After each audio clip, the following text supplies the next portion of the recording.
যে কোটা সংস্কার আন্দোলন হয়েছিল তারই ফলশ্রুতিতে 2024 আমরা স্বাধীন মুক্ত গণ অভ্যুত্থান হয়েছে এবং আপনারা জানেন যে তারই ডাকসুর ভিপি নির্বাচিত হওয়ার পর যে সংগ্রামী জননেতা নুরুল হক নূরের নেতৃত্বে গণ অধিকার পরিষদ নামে একটি রাজনৈতিক দল গঠন করা হয় এবং সেখানে পরবর্তীতে আমরা রেজা কিবরিয়াকে আমরা নুরুল হক নূরি এনে যেন বয়স্ক এবং তরুণের সংমিশ্রণে রাষ্ট্র সংস্কার হতে পারে সেই আমরা কার্যক্রম গঠন করেছিলাম।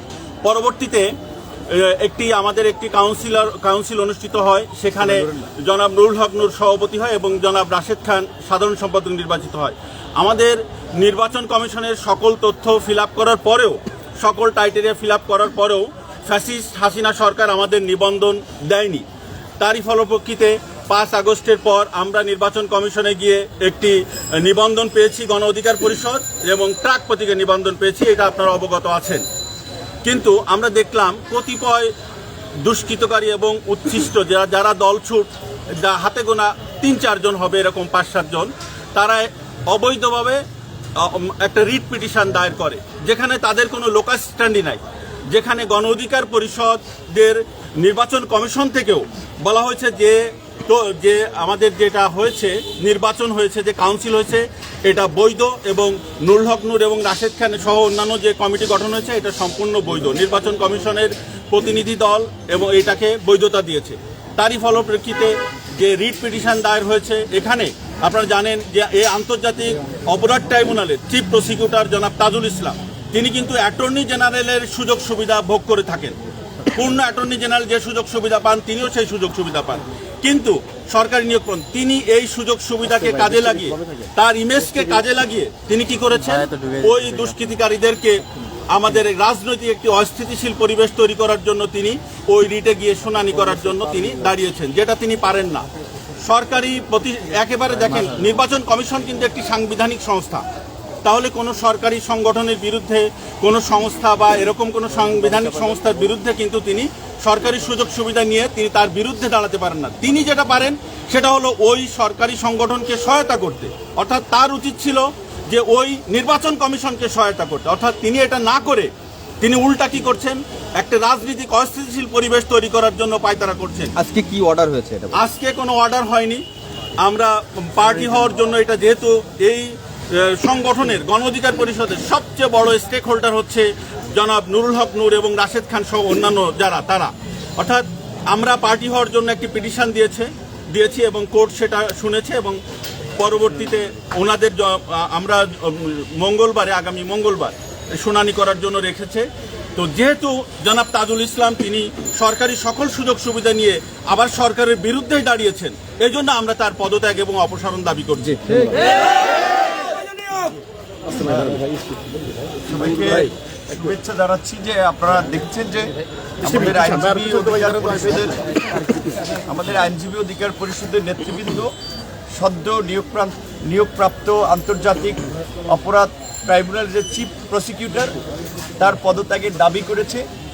ছাত্র জনতার এই গণ আন্দোলন এবং গণ অভ্যুত্থানে এই গণ অধিকার পরিষদ, ছাত্র অধিকার পরিষদ, এই তরুণ সংগ্রামীদের যে কতটুকু অবদান সেটা পুরো দেশবাসী জানে।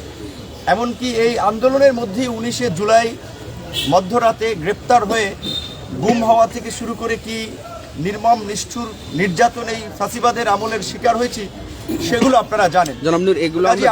আমাদের প্রত্যাশা থাকে যে এই অভ্যুত্থান পরবর্তী রাষ্ট্র পরিচালনায় যারা থাকবেন তারা একটা স্বচ্ছ ইমেজের, সততা এবং আন্তরিকতার সাথে সেই রাষ্ট্র পরিচালনা করবেন।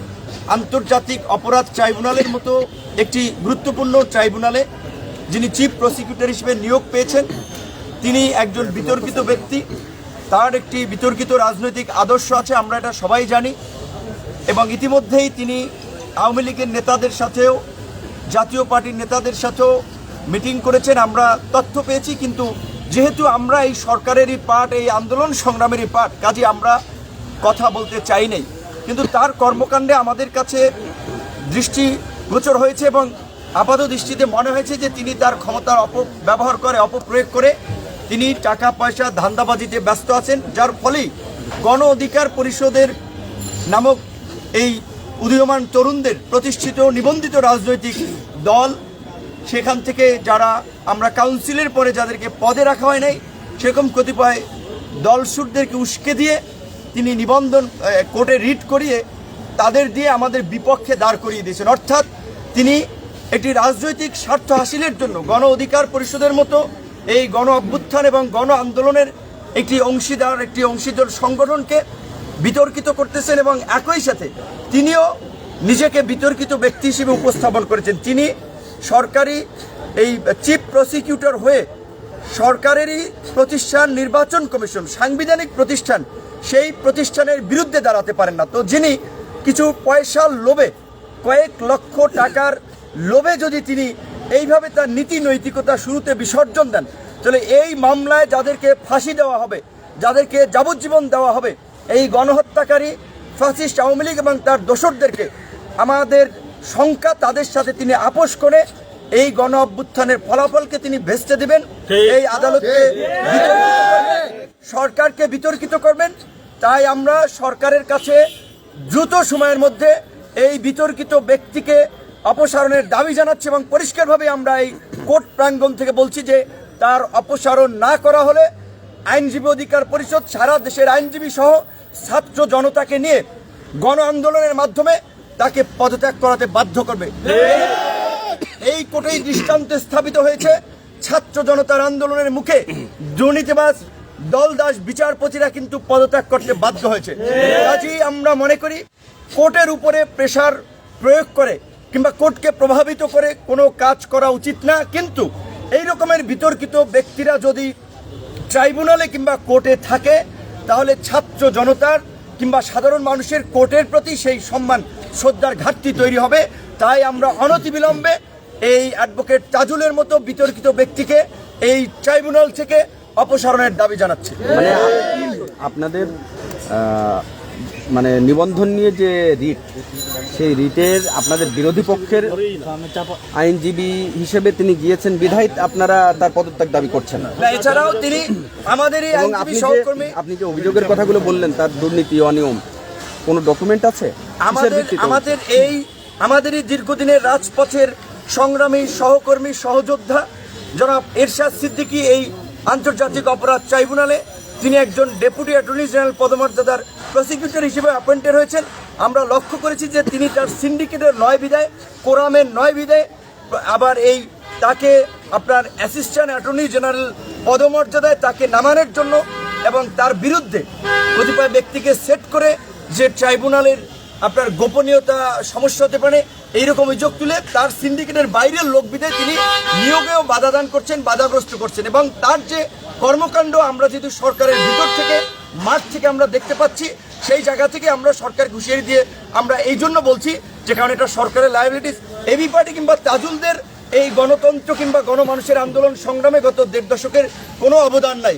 তারা মধু খাওয়ার জন্যই এই প্রেক্ষাপটকে ব্যবহার করে কেউ প্রসিকিউটর হচ্ছেন, কেউ বিভিন্ন জায়গায় যাচ্ছেন। কিন্তু আমাদের পরিষ্কার কথা, এই ধরনের বিতর্কিত ব্যক্তিকে এই এখানে আন্তর্জাতিক অপরাধ ট্রাইব্যুনাল রেখে তাকে এই ব্যবস্থাকে বিতর্কিত করা যাবে না। এই আন্তর্জাতিক অপরাধ ট্রাইব্যুনাল দেশি বিদেশি সকল রাজনৈতিক দল, রাষ্ট্র, মানবাধিকার সংগঠন সবার নজর আছে কি বিচার হচ্ছে, কি অভিযোগে কার কি শাস্তি হচ্ছে।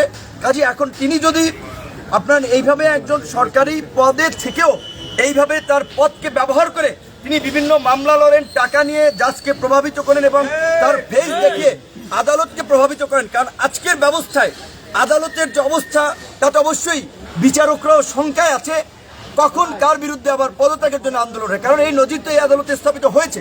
তো কাজী আন্তর্জাতিক অপরাধ ট্রাইব্যুনাল একজন চিফ প্রসিকিউটর অ্যাটর্নি জেনারেল পদমর্যাদার তিনি যখন কোনো কোর্টে যান স্বাভাবিকভাবেই সেই বিচারক এবং বিচারপতির প্রতি একটা চাপ তৈরি হয়। তো তিনি যদি পদকে ব্যবহার করে এইভাবে মামলা নেন এবং ব্যবসা বাণিজ্য ধান্দাবাজি করেন, তাহলে এই যে আন্তর্জাতিক অপরাধ ট্রাইব্যুনালের বিচার শুরু হলে তিনি কি করবেন, কি করতে পারবেন সেটা আপনাদের বিবেচনার উপরে আমরা ছেড়ে দিলাম।